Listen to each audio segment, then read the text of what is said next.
Yo, what's going on, everyone? Welcome to Coffee with Creators. It's Wednesday, 11 a.m. Eastern here in New York. So we go live from 42 West 18th Street, Adorama, right here in the Flatiron District of New York. I got Marcus Beasley with me today. We're going to go into who this human is and why you should know about him. Some of you in the chat definitely know who he is because he's always in the chat. Before we get into that, I want to say a quick thank you to Fuji for sponsoring this. Fujifilm. You guys know Fujifilm. They've been crushing it. I mean, GFX 102 that we both own, or GFX 100S. 100S, soon to be a 102. Oh, okay. So he's upgrading today. 100S, the 102, the GFX 102, the XE5 that just came out, the XM5, which has been out for a little bit, the legendary X106 that people are trying to, it's like a mythical unicorn. What a great camera. What an amazing series of cameras. The XT5, XT50. I could go on X Pro 2. Just banger after banger after banger, famous for their film simulations, and just like a really great brand overall. Check out the links down below if you guys want to get into what Fujifilm is doing lately. And I want to say a quick thank you to Tenba. They are now supporting the show. You're going to be getting a custom Tenba bag. I have it somewhere with a custom engraved metal badge on it with the Coffee Creators logo on it. Since 1977, they've been a company in this industry started by a photographer right here in New York. And if you've been in this industry long enough, you've had a Tenba bag at some point. I always say that to people because people always end up having a Tenba bag at some point. Check out the link down below for their full lineup. Really great stuff. Their DNA line, all of it, okay? And I want to say thanks to Gotham Roasters for hooking us up. Cheers, kid. Cheers, Seth. What'd you get? This thing even Talk, say. man. I'm pretty sure it's a basic coffee, cream, sugar. I think caramel too. This is exactly who this guy is. Basic coffee. I'll get into it.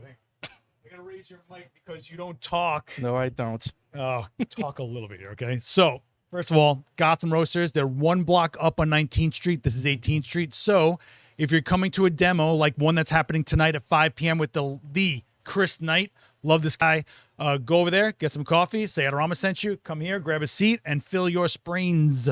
Okay, enough with the spiel things. Who is this guy? Marcus Beasley. You guys have seen him in the chat as Marcus Beasley or in Discord, Jaded Writer. I wanted to bring him on because, one, this is a real photographer. This is a guy that is out there for over a decade grinding, and I call it blue-collar photography, shooting for the city. Hundreds of thousands of people every day are surrounded by his photos, and no one knows. No one knows because you just did the job, right? Exactly. They're like, you got to go shoot this college campus. We need to promote this curriculum, this program. We need people to get enrolled in this. How do we do that? We need some media to do that. Who are we going to go to? That's where you come into play. And then you have to go and seek out where to shoot, what to shoot, how to shoot, and deliver those images to successfully help out the city of New York. So this is why I'm bringing you on. One, you've never really been public. Two, you are an absolute member of this community. Three, you are the real deal. And we've got to get some, man, you're so boisterous online. You're pounding away on keys. And here, I'm just getting blinks. I'm a quiet person, Seth. Oh, I'm definitely going to raise your mic. Oh, my gosh. I'm a troublesome quiet person. You are I thought you were from New York, kid. I mean, does Long Island count as New York? I can't even hear you. What were you saying? Does Long Island count as New York? You don't count it? Oh, okay. Well, we're not going to get into that. Anyway, really quick, I want to give you guys an idea of what I'm talking about when it comes to Marcus's work. Bingo, bango. Stuff like this. I've seen this all over the place in this city. Mm-hmm. You know what I'm saying?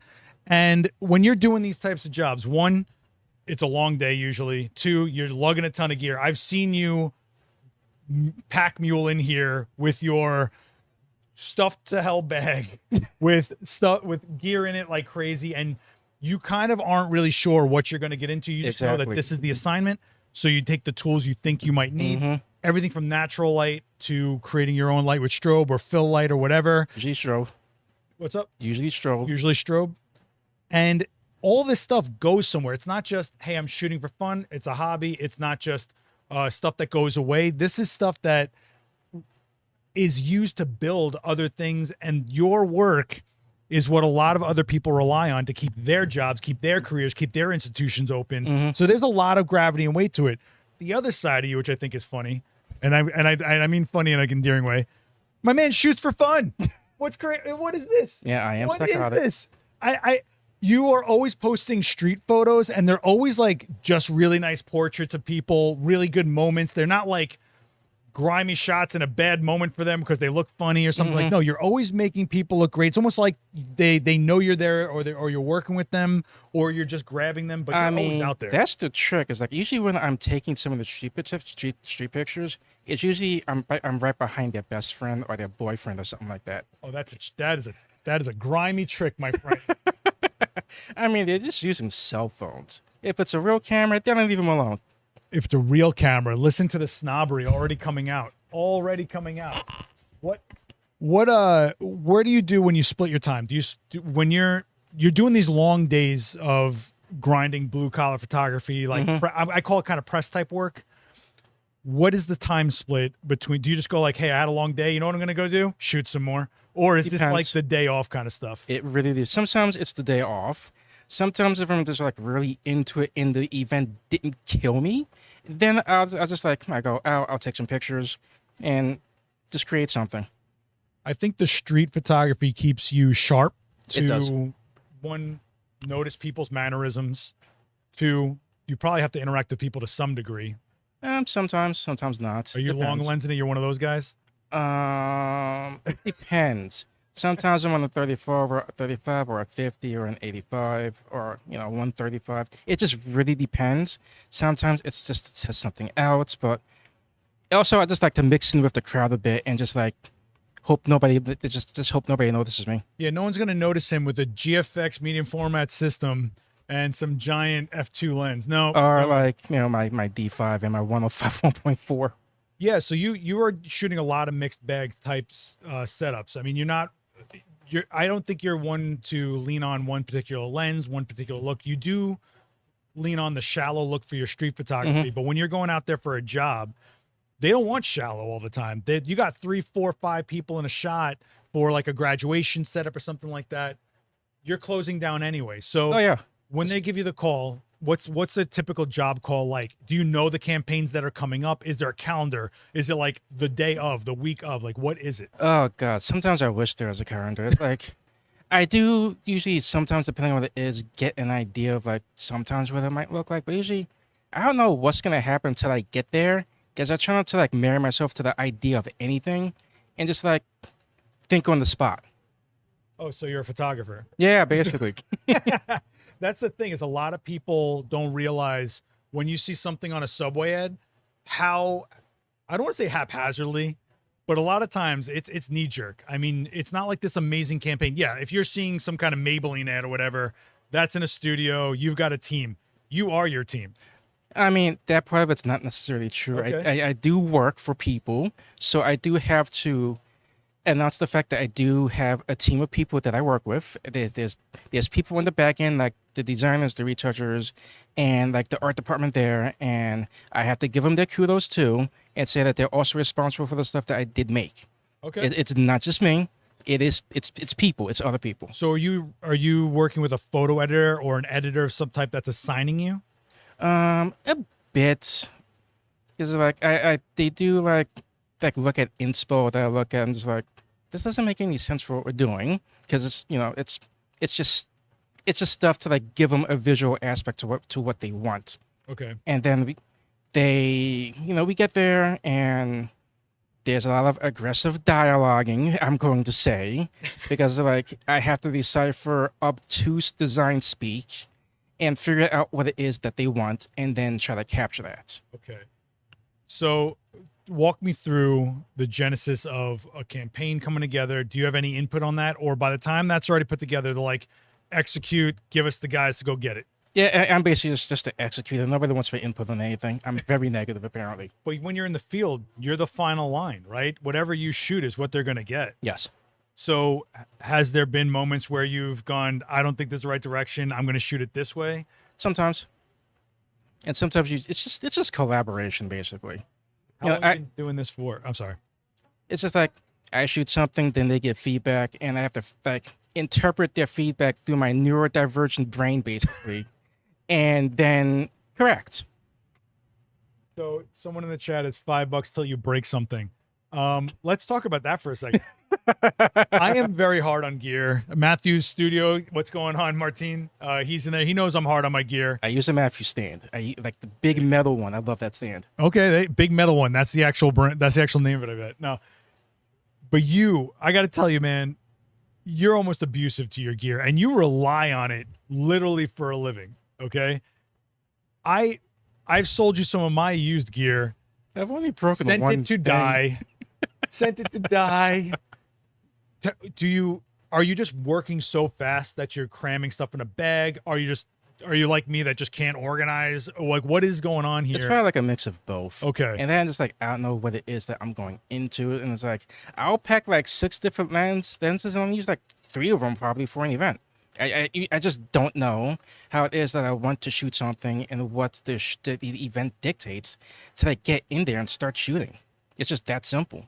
But then it's like, hey, I might need this. And it's like, I'd rather have it in my bag than not have it because I can't go back to the office and get it. Right. And that's with everything. When I work with makeup artists and they're like, oh, I forgot something. Let me just go run back. If every one of you makeup artists takes 10 minutes to run back every time, It's going to delay the shoot. It's like 3 hours out of my day of you just running back. Like, let's get going here. Matthew's actually asking, what was your pathway into this line of work? Did you pursue it? Did you fall into it? Was there an opening you applied for? Like, what was it? How did you get into this? Well, I was already at my job, basically doing like, news gathering and stuff like that for like 4 or 5-ish years. And then I eventually got like put into my job's like video team. I do video too. So, and I eventually picked up a camera. Like, I'm just like long story shorting it at this point. I eventually picked up a camera to get used to, camera settings, operating a camera, so on and so forth. So I don't like appear to a job at my job and look like an idiot not knowing what I'm doing. That rule number 1 is never look like you don't know what you're doing, because then you lose everybody's confidence, especially some college kid that you're shooting with who probably already took like photo 101 of some kind and thinks they're a genius, right? How many times you get that, right? I always run into like people at events like asking me about my gear and asking me how I got into photography. I'm like, dude, I'm on a job. Leave me alone. Yeah, some people don't understand how much it is a job to us. They don't understand the weight and how you're under a time crunch and how you've only got one chance at it, because you're not going to set this up again. You don't have a chance to go back and do this over again. So it's kind of crazy. They're talking about, okay, so a lot of you are talking about Marcus melting the rubber grips off his camera. If you don't know, Marcus is actually really active online in a lot of the forums, a lot of camera groups, photo groups, which just shows his dedication to being a community member, not just a guy shooting. But you do share a lot with your camera. I don't know anyone that has melted the rubber off of cameras as much as you. Twice. You sweat acid. What is going on here? I don't know what it is. It's something about like rubbers and like the glue maybe. And just like, I sweat. I'm in the heat. I'm probably sweating into the EVF and blah, blah, blah. And You got to talk, man. I can't. Oh, sorry. I can't. It's just like, I don't know. It's like, I guess the way like rubbers and glue and probably heat, because it's like New York summers and whatnot. Like the rubber expands and like it stops connecting. I gotta say though, if you haven't worked a press job as a photographer, your camera's physically in your hand for Hours. Double digits. I mean, you really don't understand what it's like. Wedding photographers definitely know what this is like. You don't want to put that camera down, because the second you do Something actually happens. Or that opens you up to of missing something. Like, always make sure it's on you. And so after a while, the rubber does mold to a little bit. It does wear away in certain places. You though, man, wow. I mean, I've seen some pictures of your stuff just peeling off your camera, but I think it's a testament to how much you do use your gear. I use my stuff a lot. Yeah, and you rely on it, and it's got to be reliable. And right now, you're shooting the GFX 100S too? I have the first 100S. The first S, okay. And so you're shooting 102 megapixels. Is that for the subway stuff? How many ads are GFX that you What made you go into the medium format system? Did you need the resolution for what you're doing? I mean, probably no, but it's like one of those, like, just to see if I could actually get anything out of it. Because funny enough, it's like I was looking into the GFX stuff, and it's like every time I look at anything from some other photographer, I'm like, I don't like this. And it's like, sometimes you just have to get something in your hand and actually figure out what it is that you're using, and just like shoot with it yourself to find out if you like something. No, absolutely. People like to talk about gear, but they don't understand the most important part is actually using it. And there's little tiny idiosyncrasies and stuff that like you can't explain or get over the goal or think. We're just all so different, and everything is so customizable now. When I jumped into the GFX 100, I got the S, and I can't tell you how many messages from people I got that were like, "Oh, I really want to see what you get out of this thing." I'm like, and you never saw anything out of it from Seth. I guarantee it. Minus those Marissa Roper portraits. I'm pretty sure of it. I don't put out a lot publicly with it. I do shoot with it on the specific reasons I'm using it for. But yeah, I put out the black and white portraits of Marissa with it. I shot my mom with it, stuff like that. But I pull it out for specific reasons when I'm looking for a specific look, because I believe the glass in the GFX gives me a certain look to it. It's great glass. It's amazing. It's beautiful. And I do mainly use it in very, very controlled settings like a studio. You are out there in the street shooting with your GFX all the time. I was seeing it yesterday. I had 2 shoots with it. Back to back at college campuses. Oh, see, he's like flexing. See, I use my GFX, man. Don't start questioning on it. You just don't see all my work. I don't post to Instagram so much anymore. I mean, from anything. If I post to Instagram, it's usually from one of the videos. Like, hey, here's the stuff I got out of the new blah blah blah with the blah blah blah.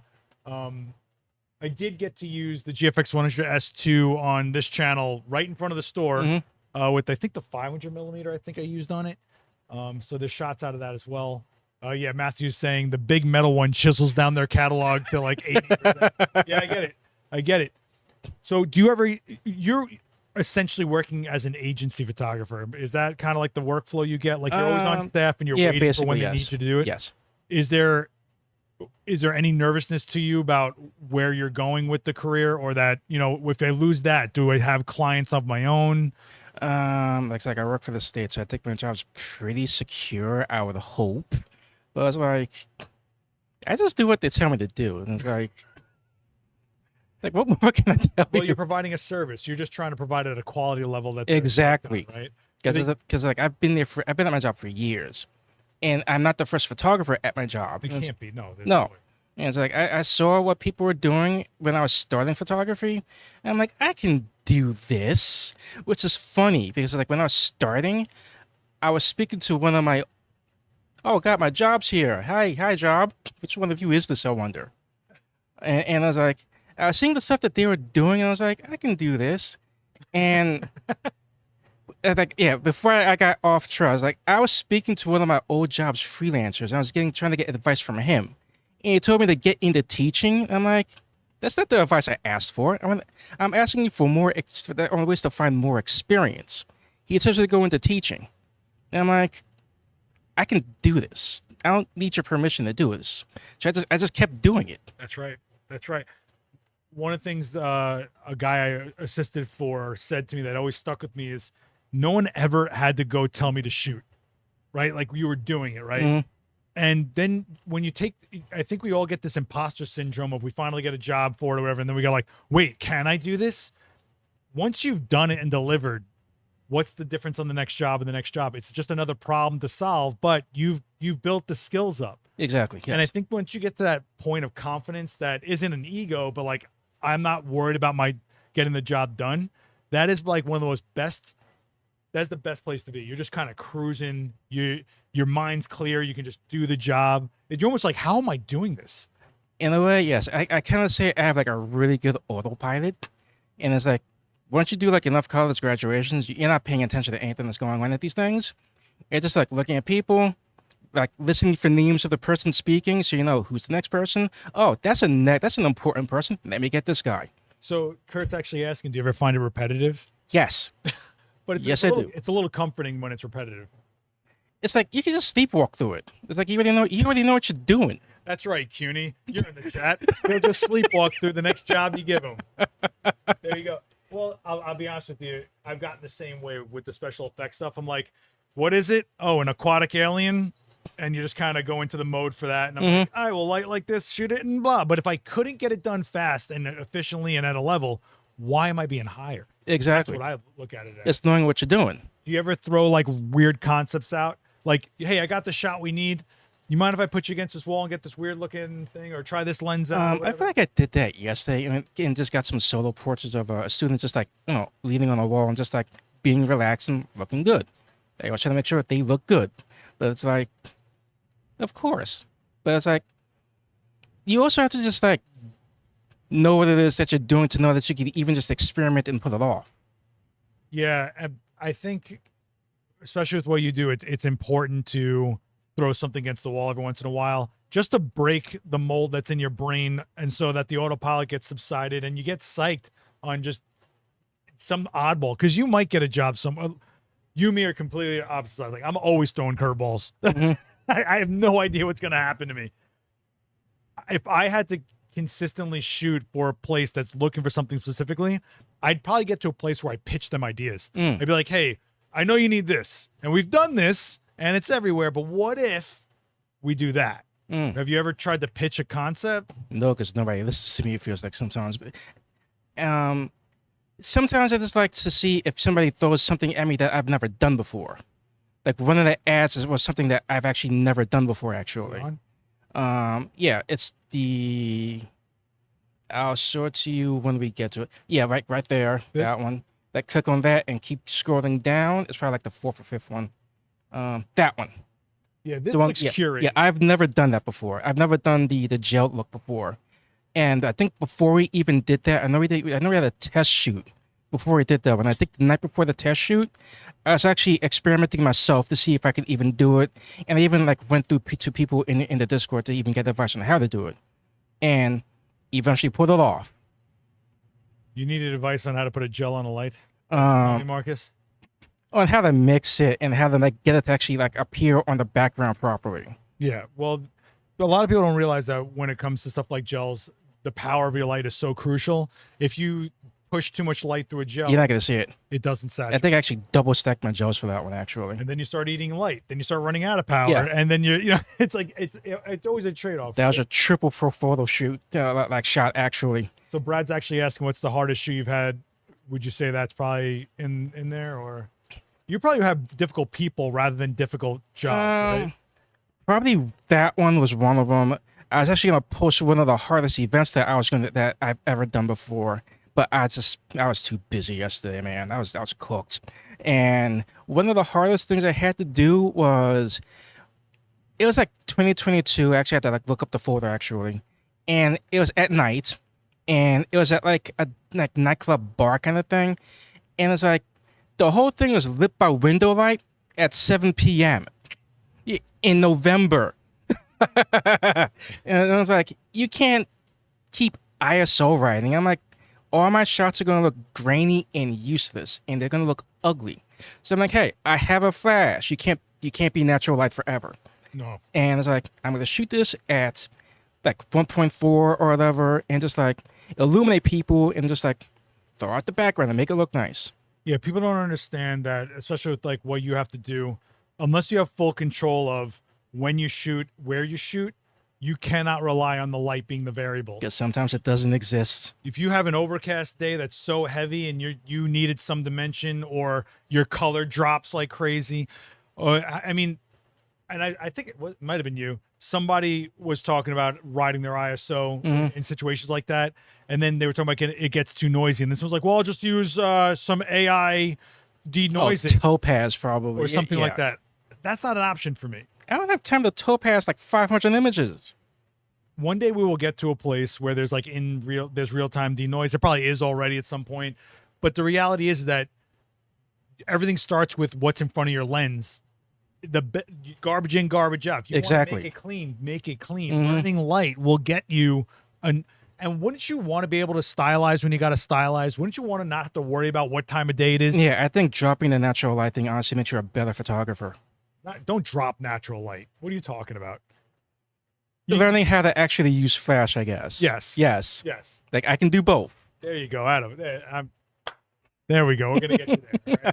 Right? Well, the thing is that there are people that are. It's funny when you run into people that are like, "Oh, I don't use artificial light." I'm like, "It's light," or "I only shoot natural light," or people that are really hate natural light and they want all the control. To me, it's like, why would I limit myself on tools? Why would I limit myself on styles? I don't want to be the same look forever, man. Yeah, exactly. I mean, you have to.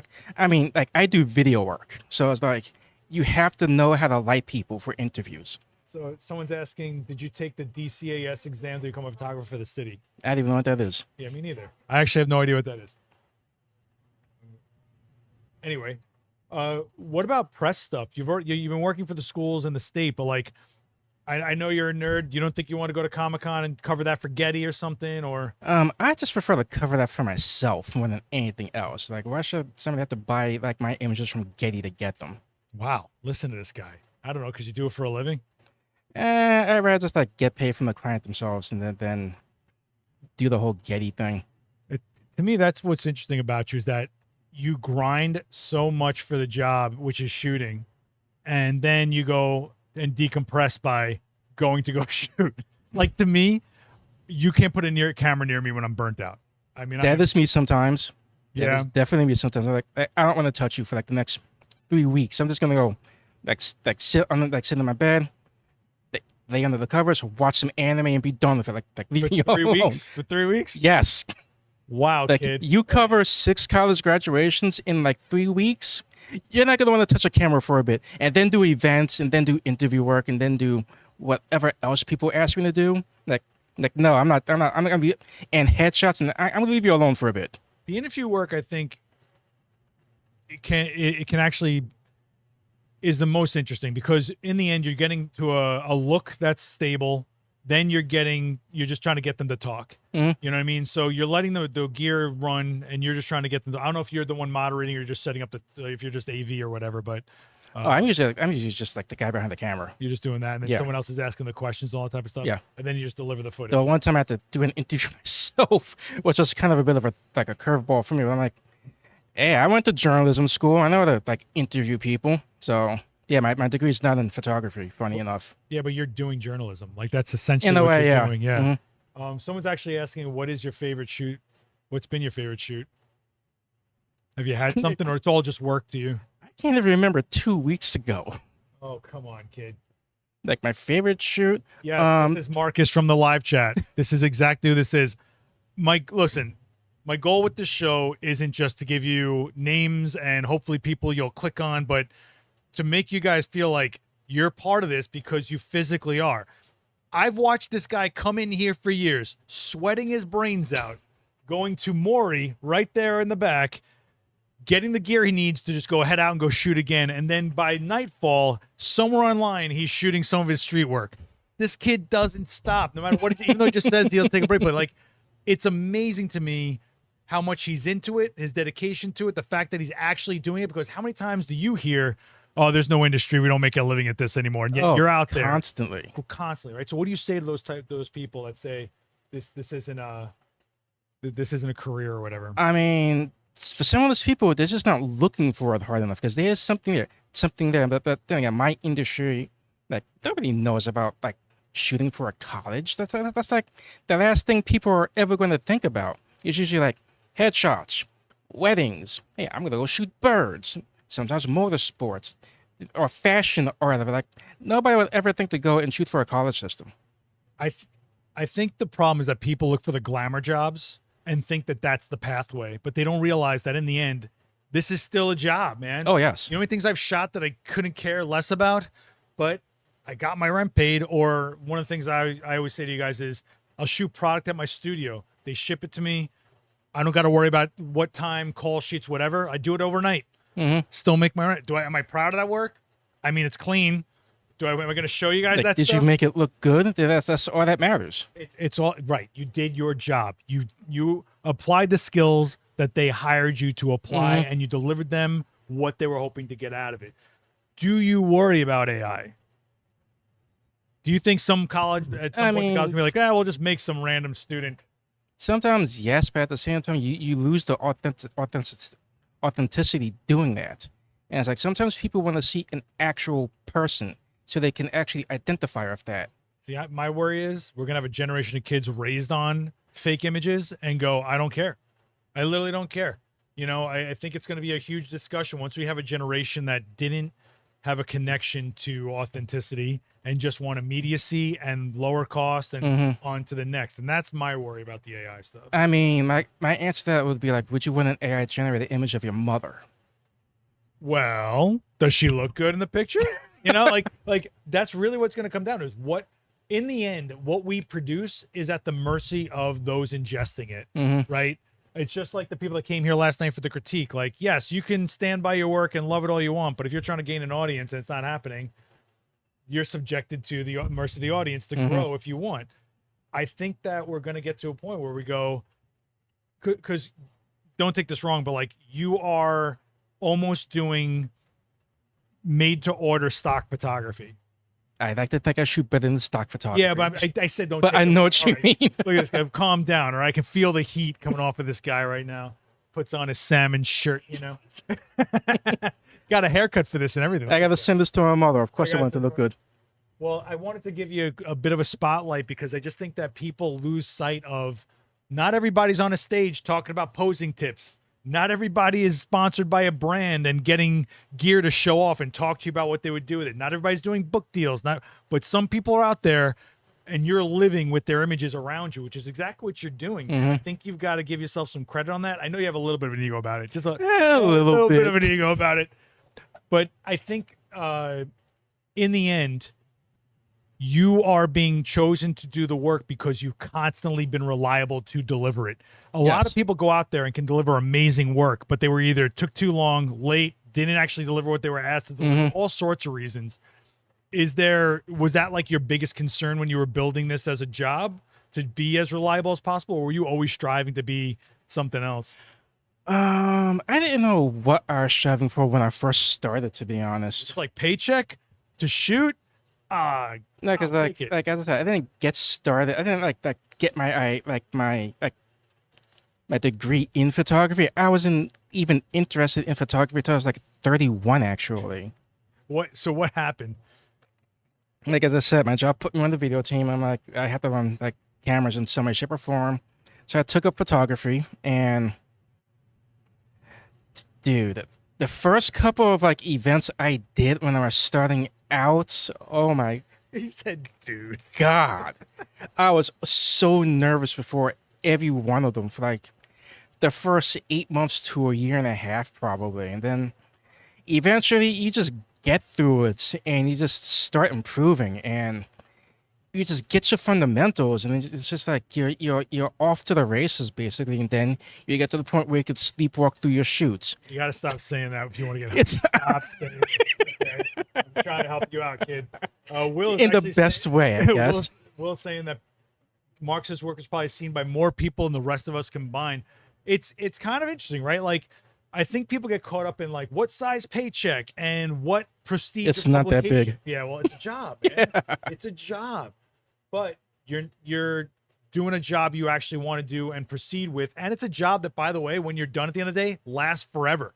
Like, some kid in that ad is going to save that forever for their kids one day to see. Like, I actually was in the CUNY ad or whatever. Or years ago, we had this thing called CUNY before we were all working for the machines as batteries, you know? Like, one of those things.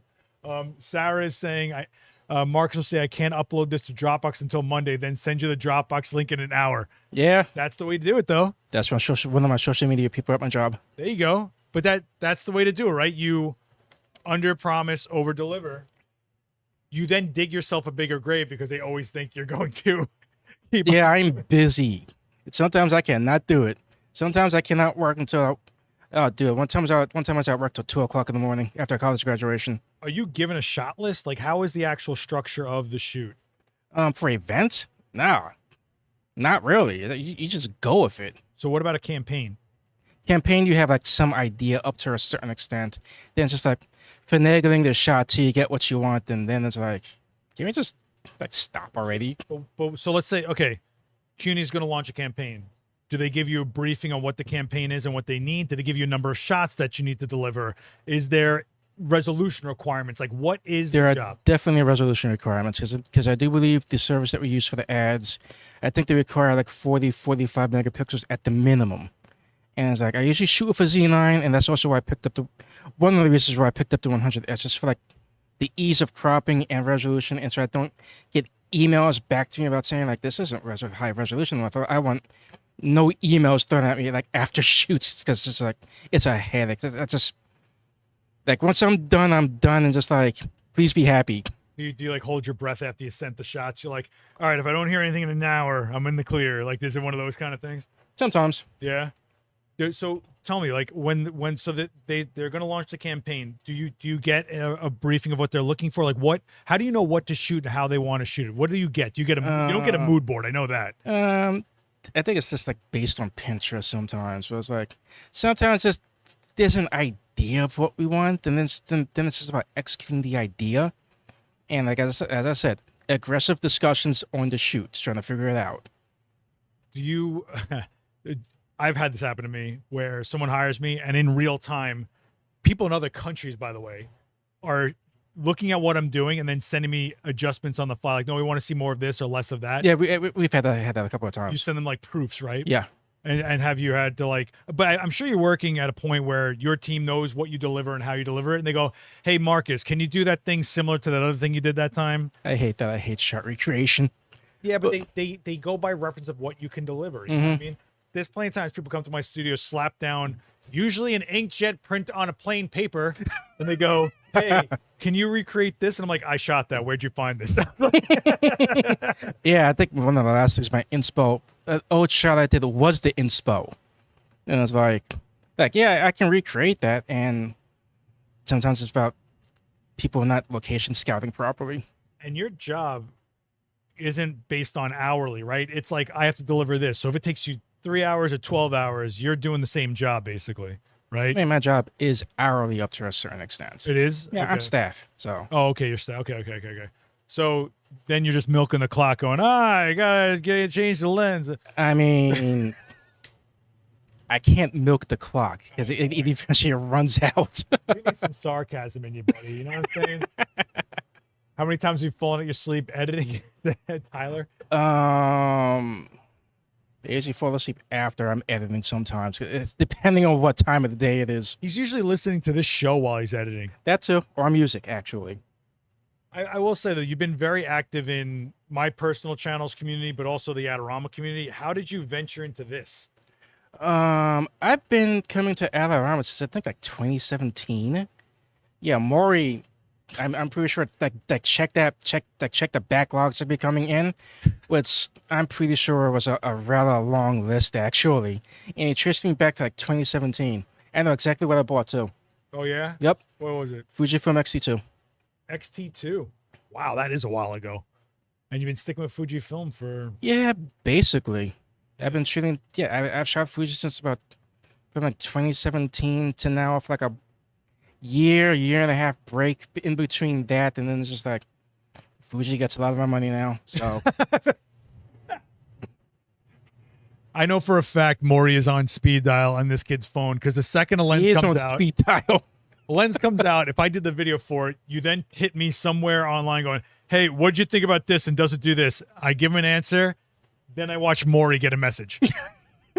That's what happens. That's how you do things, man. And sometimes I stalk the used site and send them a screenshot of like, "Can you reserve this for me?"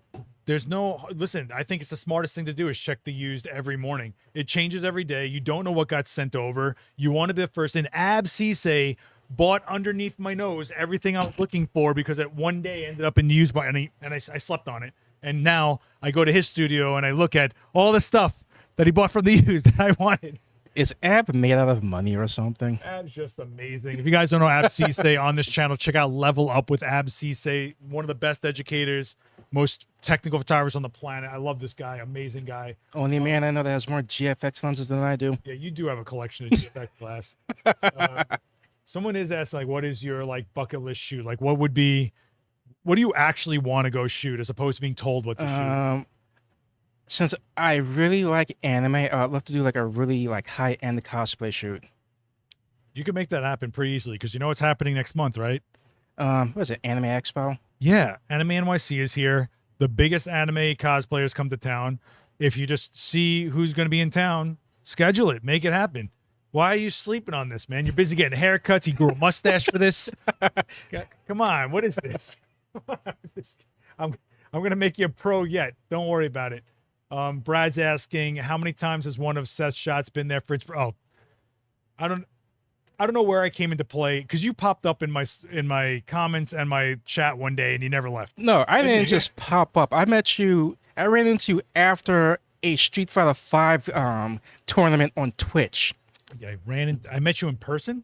No, online, because I'm pretty sure it was like during the pandemic. Right. So that was when Adorama had a Twitch channel that I built. Yeah. And we were working with Panda Global at the time, and we were doing stuff with like Justin Wong and stuff. That's really interesting. So you got siphoned in from the gaming side of things instead of the 50 years of photo stuff. Yeah, I will never forget how I just like ran into you randomly, and I think I was asking you, I was talking to you about camera gear, and you're one of the first like professional like guys that I ran into using like the Nikon Z stuff. Yeah. I mean, look, I stood by. I use the gear. I invest in the gear that has always done right by me. That's why I've got Fujifilm GFX, the X100 series, and my Nikons I like. You know, all solid brands. Yeah, I mean, we've been streaming on Nikon for 2 years in this event space alone, but I went into the GFX system and like, man, does it make you think different? It makes you see different, makes you feel different. There's just like even like the framing sides, like it's more of a 4x5 type. I actually like the aspect ratio, especially for like the verticals. It's a lot roomier. Do you use it for video at all? Dude, it's so beautiful, and the aspect ratios you can do because it's medium format is just beautiful. And I think the aspect ratios they're leaning into it more. If you look at the GFX 100 RF, they have a dial for aspect ratios. Like it's like, what are we doing here? You know, it's kind of nuts. Oh, Brad wants to know what kind of music you're listening to when you edit. How much goth music do you want me to say? Goth music? Yes. Are you listening to The Cure? I do listen to The Cure. Is your hair going like this? You got some black lipstick on and a raven on your shoulder? Mentally, yes. Mentally. I always say I'm one of the goth kids from South Park. So they're asking me if I'm volunteering to be a grip assistant for that show. Oh, the cosplay shoot. I just think something like that isn't far-fetched. Like if you told me like I want to shoot this celebrity or this amazing athlete, that's something you got to strive to. But if you want to shoot a really well done cosplay, go do it. Like what? Like why not? And you're in New York, kid. Like this is not. There's a lot of people here that do a lot of crazy things. We have Subway Pro Wrestling now. Oh God, seen that Subway? I think I've seen it a couple of times on Instagram. I'm like, what? It's on the R train. One day I'm gonna go. Thank God I never take the R. Yeah, well, real high end wrestlers are showing up to it now. It's kind of nuts. I hope those kids are safe. I don't want anybody to get hurt, but you got to love the absurdity of New York, and especially as a photographer, you just have endless subject. Yeah, there's endless material in New York City. That's why it's a joy to shoot in here. So yeah, and you shoot a lot in the street,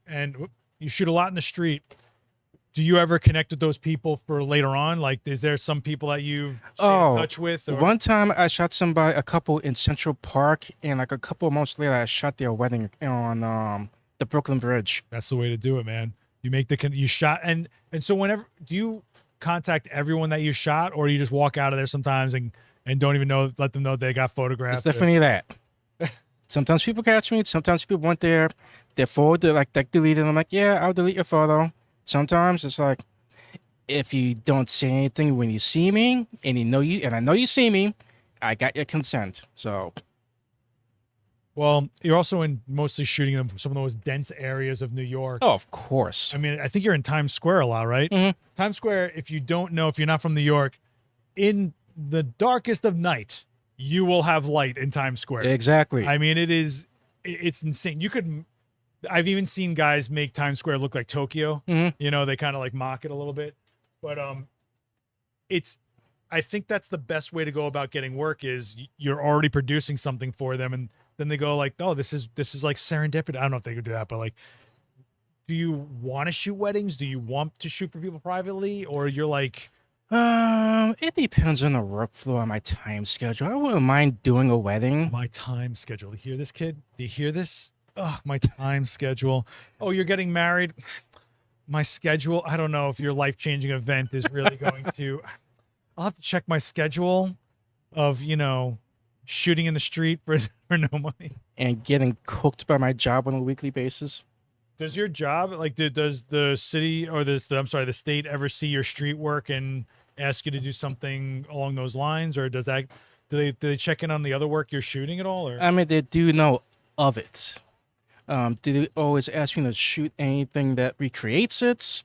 That's a completely different story, because it's usually on the campus. For the work stuff I do. Do you get carte blanche on the campus? Like, do they go, Marcus is coming in today. We're gonna need this room empty so he can do this science lab thing. Oh, that requires scheduling. Oh no, scheduling. As you guys know, his schedule might be a little different. Oh, I'm not even in charge of that. It's other people doing that stuff. But you do have to have the ability to go like that science lab shot we did. You saw you did like that. You had to get that room cleared out and get it ready. It's not you don't. What I'm saying is you don't show up and go like, all right, grab some kids and let's make this work. Sometimes it happens. No way. Yes. You got to go like, hey, we're doing this ad campaign. Do you mind? The people we already usually have booked. The location, different story. Locations or whatever. Okay, but you don't go on that campus and go, hey, girl with purple hair and tall guy. No, because you usually have to like cast them and get them to sign release forms and stuff like that. And they are students. Yeah. They're not hired models or something like No, that. they're students. It's genuine. Yeah. Okay. And do they give them a break on their tuition or anything like that? Oh God, sometimes we just give them like free T-shirts. Oh, I want a T-shirt. I want a T-shirt. What, a CUNY school T-shirt? Yeah. Why wouldn't you want that? What, are you kidding me? I think, honestly, what you do could easily translate over to businesses. I think you do a lot of corporate portrait work, which you probably already do. Oh yeah, I do a lot of. I did two headshots yesterday morning before I even did my the other on location All shoots. right, calm down, sir. I already do 2 shots yet. Okay, calm down. I put you on this show for a reason. We get it. Okay, man. Guy came in here like this, and I was like, I shot like 13 things yesterday. What are you talking about? I blow through memory cards like it's my job. I try not to, and don't forget. Like I learned on like headshot-a-thons. I don't like those. Headshot-a-thons? Explain to me what a headshot-a-thon is. We have this team of people of like 15 people, and we need like headshots of all of them in one day. How many people?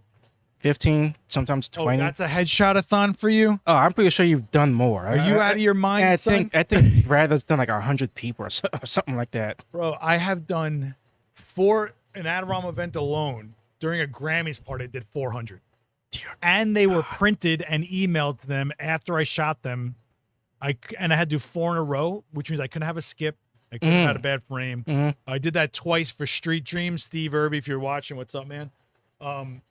15 is a decent amount, but even the special effects shoots that I've done for like a makeup school, that's like 20, 30. Oh yeah, I can never complain to you. Yeah, you can't. No, you can't. You're in my Discord last night, like, oh, I'm so tired. Oh, I'm so burnt out. I call you the pagan god of burnout for a reason. Yeah, well, look, man, I am a believer of like keep going while you got it. Yes. Because if anyone that works freelance or has done this industry at all alone knows it could just bottom out of nowhere. Contracts could end. Someone could undercut you. A whole company can fold that you thought you were part of. You know, it's no joke. Like I'll sleep when I'm dead. So yeah. I don't know if I'm that. Sung Park is saying you're amazing and thanks for having you. Oh, thank you. Look at this. I will say you do have a rep in New York. There are photography groups that they know who Marcus Beasley is. I think first of all, you're never stopping. You're always shooting. You're always online talking or posting images. I need to stop that sometimes. I post so many images in my Discord alone that I'm like, man, this kid is always going. You make me feel like I'm lazy sometimes. I'm like, why aren't I shooting anything? What I do find amazing about it is you don't care if it's like the most amazing subject. You're like, I shot this and now it's out there. To me, I'm kind of like, I don't need that. That's another shot of this. Oh, who cares about that? That's why you don't see me post so much, because I still just am so jaded, which is ironic because your name is Jaded, right? I'm a cynic as well. Yeah, but you do find a reason to share your work. You know what I mean? I think a lot of people don't. And do you find that you get something back from sharing your work? Do you care what other people comment about it? What is the reasoning for putting it out there? Just to show that I've done something. Yeah. Because it's like, if you talk all about all this gear and you collect all this gear, and it's like, but you have nothing to show for it, what was the point? There it is. That's exactly it. Gary Hughes is in the chat, the worldwide king of headshots. The stakes Mr. Coffee Riz. My man, Gary, you've done like thousands of headshots for corporate events, right? You've hired teams of people, right? And Gary Hughes developed headshot tools. I don't know if you've ever seen headshot tools. No, I know Gary Hughes is great, so it's got to be great. Unbelievable. He says the stakes are bigger on commercial jobs. Losing 1 or 2 clients can be huge. It's true. It's true. And I made the mistake over the years of resting all my eggs in one basket because I just felt like this was the best bet. and you're hoping something spiders from it. But if it doesn't and that falls, I'm You got bad at nothing. business. You and me both. I can't self-promote myself. You guys have to watch like Vanessa Joy's. I was just about to mention Vanessa Joy. She did a great talk on the Events channel, and she's going to be coming back. But the business part is the part. And Joe Sinnott. Joe Sinnott and Vanessa Joy both did really good business talks on the Adorama Events channel. If you guys want, that's this QR code. Go hit subscribe on that one. That's where all the demos are coming out of. Yeah, you like how I have to produce this, like breaking my neck and stuff. Now you see what I go through here. It's tough doing this. Steve Meehan is saying can't complain when your plate is full, when you want it to eat. It's true. Oh, I chased after it. So how many photographers are in your staff? Like, are you the one guy and you just have to It's me. It's also Stanley Ligon that's also there. Shout out to Stanley Ligon, another good photographer. He also did some of the ads that you also see on the subway. So Sung Parker says, does the GFX 102 have a noticeably faster tethering transfer speed than GFX 100? Do you think the GFX 100 is still a decent camera in 2025? I mean, I know nothing about the tethering transfer speed. That's a you question. Yeah. So the GFX 100 original, still a phenomenal camera, still amazing image quality. Great sensor. It's a beautiful sensor. Tethering, a lot of people don't realize that tethering depends on not just the port on the camera, but it's really the cable itself, the port on the computer itself, whether it's Thunderbolt or just USB. Is it USB 3? Is it USB-C? What are we talking about here? And the computer processing itself as far as the software. So if you watch Capture One work while we're doing demos, you've seen me shoot live with the GFX 102. It's flying. Yeah. Capture One is working closely with the brands. The cables I use, I beat the snot out of them before I do anything real with them. And it really is dependent on your computer as well. So it's not really, the camera I find isn't really the thing that's bottlenecking the tether most of the time. Especially not modern cameras. But the GFX 100 original, I don't even know what that's going for. It's, when it first came out, it was 10 grand, yeah. I went to Japan for the release of that. I got tattooed for that video. I got hand poke tattooed in Tokyo. Fernando's watching me fly through memory cards, handing me cards. He was getting so like, oh, would you stop filling up memory cards? I'm like, this is amazing. I feel like I watched that video twice before I bought my 100S. If that video doesn't make you psyched on the GFX, I don't know what would, man. Like, I'm literally shooting at a 15th of a second at 100 megapixels while someone's jamming a needle, hand poking my hip. And I think those shots, I love those shots. They're, and I'm so glad I was able to shoot on that GFX. Unbelievable. When you are out there and you are shooting for the schools and like that, you're mainly shooting to card and then you're importing. So you're rarely tethering. I know at some point, I think we do the next campaign, I have to start tethering again and help out bend the pin out of the telecord like I did last time. Okay. You need to learn about gear etiquette. You crush things into bags. You bend things I didn't know could bend. You blow up things I didn't know could blow up. Like, is it because you're working so fast? Yeah, probably. I mean, there's something going on here, Marcus. We got to have an intervention here, buddy. I don't want to see innocent gear get hurt anymore. I did learn after I broke the crap out of your A1s. So, out of the what? Like that, your Profoto A1 that you sold me. That A1 went around the world. It lasted 2 days with you. Probably 3 weeks. No, that was it was quick though. I felt physically bad for this strobe when I saw it. I just couldn't believe it. It's like rattling, and I'm like, this poor. And I remember calling Cliff and being like, Cliff, this happened to it. He's like, and he was depressed. I'm like, I don't know what this kid did to this strobe, man. I packed it completely stupidly, Yeah. and also bent down and just like clunked it on the ground, like as I was like on my waist on the strap. Look, we're all working fast a lot, and I'm hard on gear. But what I'm going to say to you, and I'm not even making a joke here, if you just get a little bit better with the abuse on the gear, you will not only save money, you'll be making money. Yeah, I learned because I had to spend like $1,200 on the Profoto A10, like a couple of days after that.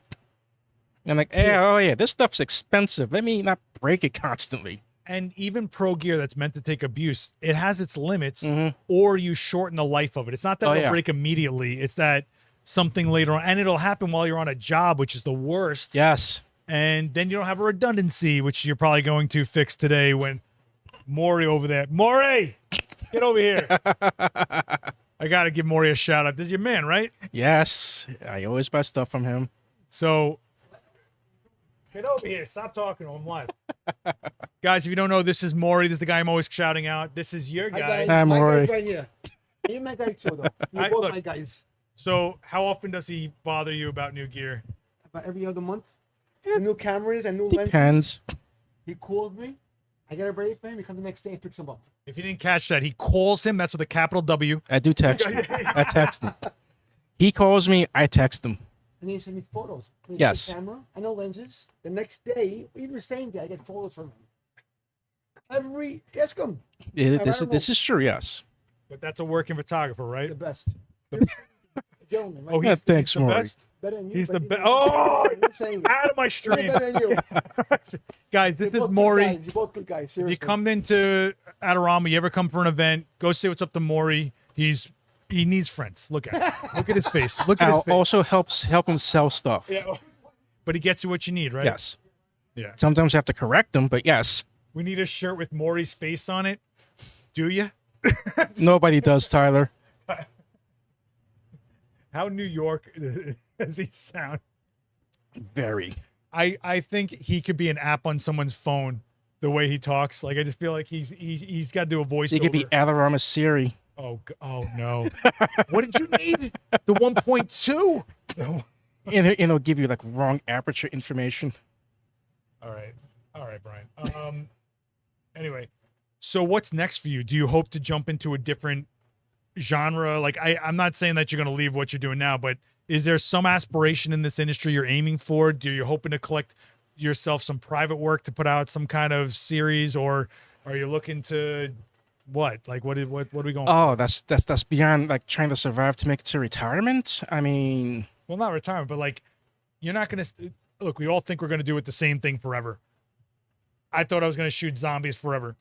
I thought I was going to shoot BMX forever. I never thought I was going to end up in a studio. I don't think your bones want you to do BMX forever either. So Yeah, but I'm just saying, like, where are you hoping to end up with this? I know you're riding where you're riding right now, but like, do you have an aspiration in this industry? Do you want to go do something? Is there something you want to do that you haven't? You're eyeballing something. Do you want to put out a docuseries for Netflix? What is it? I'd love to do like a photo book at some point, but I'm like, what would I make it out of? Like, what would be the theme of it? Right. You got to give yourself a project. Yeah. That's the thing.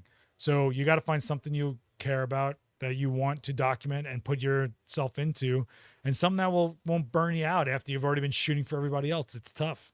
It's tough.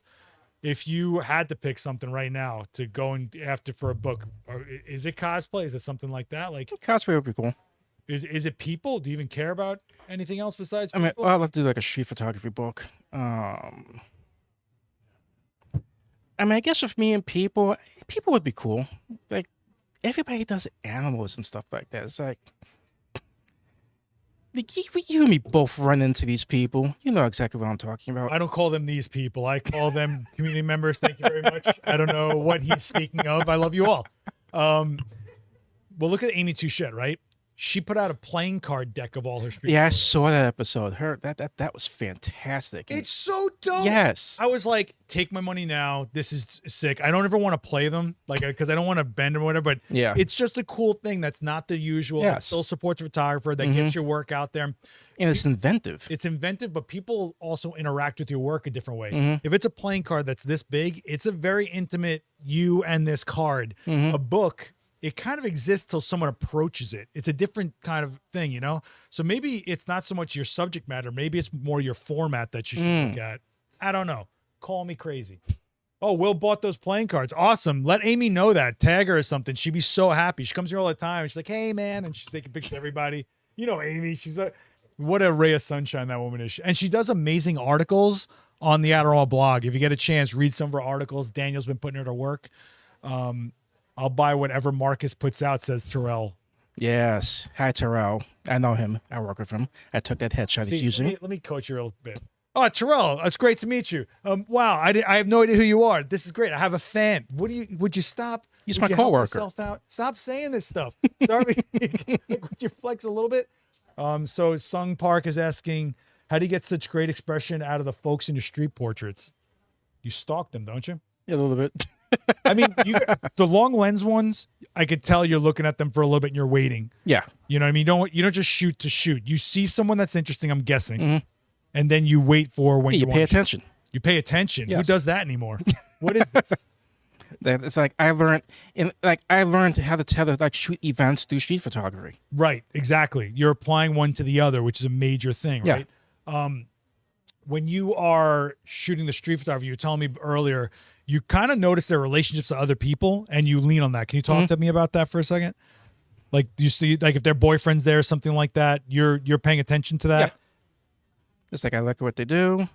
And like I also look at like their outfit and like if there's anything like very like interesting or distinguishable to that person, and I pay attention to the details, I guess. Have you thought about curating this a little more? So, for example, instead of having Marcus Beasley photography, which is a catch-all, you do something and title it something. Look at that guy watching New York. That dude, long lenses, people, when he sees amazing fashion, and it's called Watching New York, and people are following that series. So would you consider doing something like that where you kind of give it a different format and kind of lean on it that way? I honestly never even thought about that. Like, Exactly. I'm just a boots on the ground shooter, so I was like, I don't put thought behind it sometimes. And this is why I brought him on the show, because I'm trying to get you to. First of all, I think people should see the people that are shooting the stuff we're living around, which is the subway ads and stuff like that. I don't think people realize. Two, I think it's real important that people understand this is a job. Sometimes that's what it is. As much as you want to, it's a craft and a passion, but it's a job. 12 hours, 14 hours. I got to deliver. I sweat. It's the same job the next day. Also taxing. It is very taxing. It is. Dale is saying a book idea is something of an autobiography, The Life and Times of Marcus, a photo book of the life and work of a New York working man photographer.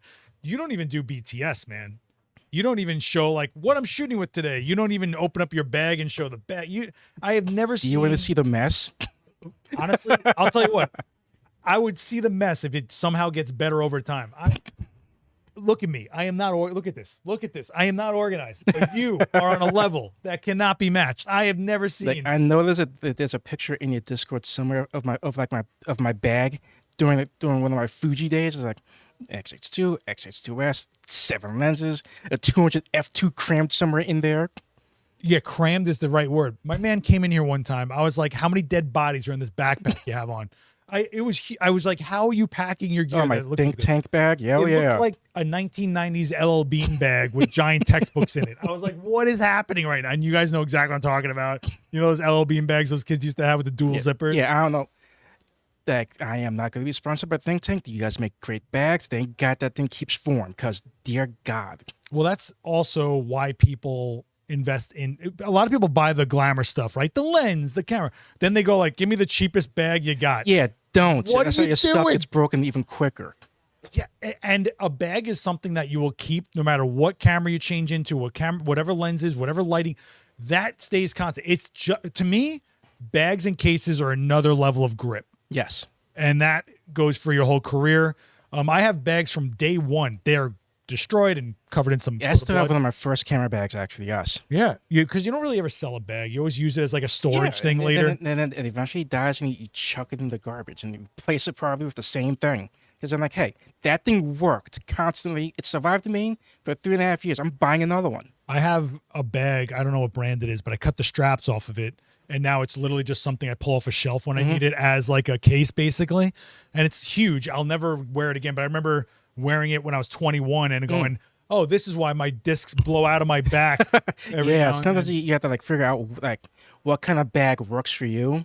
Because like with my work bag, it's got to be like a backpack at this point. And it's just like, and this is like my parade bag. And it's like, I just use like a messenger bag at this point for parades. Well, parades, that's interesting because you're in confined spaces. 2, you've got to move between people. 3, you kind of want to be inconspicuous. But the other thing that people don't think about with stuff like parades and events, you don't want to have a bag on your back that someone could pick. A messenger bag or something that you can pull to your front. I'm in the parade itself because like I'm supposed to be there. Yeah. I'm supposed to be there.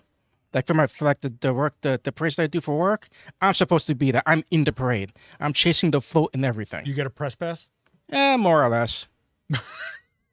Like I said, I don't even mean more or less. Yeah, I get a wristband. I get the wrist. See, me being in the parade, I'm just like, oh, the mermaid parade. No one's going to care if I jump this rail. I'll walk as long as I can around these amazing people. No, I'm chasing people. I specifically like hit the treadmill before those things to make sure I can actually survive these things. People don't get that either. Like I go into workout mode before the trade shows because I'm breathing hard and lugging a ton of gear. Brad saying he bought a bag from Adorama on Seth's support. Which bag did you get? That's cool. All right. Seth recommended the Wandered Provoke to me a few years ago. It's my favorite bag. I love that bag.